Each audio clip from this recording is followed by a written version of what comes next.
এরকম tasty Maggi করতে গেলে 1 মিনিট নয়, লাগবে কিন্তু 10 মিনিট। প্রথমে 3খানা মাঝারি সাইজের আলু কিন্তু কেটে নিতে হবে, সাথে 1খানা টমেটো।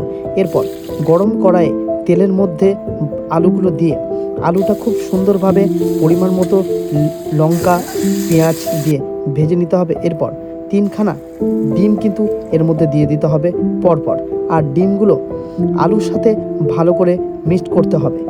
এরপর কিন্তু বেশি কিছু নেই, আলু আর ডিমটা ভালো করে মিক্সড হয়ে গেলে কিছুটা জল দিয়ে 1 মিনিট মতো ফোটাতে হবে।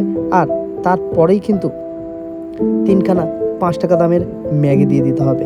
এরপর কিছুক্ষণের মধ্যেই ম্যাগিটা হালকা হালকা আঠালো ভাব এলে তার মধ্যে অবশ্যই দিয়ে দিতে হবে কিন্তু ম্যাগি মশলা।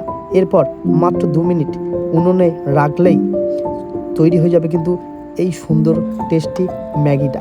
তো এবার সার্ভ করতে কিন্তু বেশি টাইম লাগলো না, আর তার চেয়ে কিন্তু কম টাইম লাগলো খেতে। তো কেমন লাগলো ভিডিওটা অবশ্যই জানাও।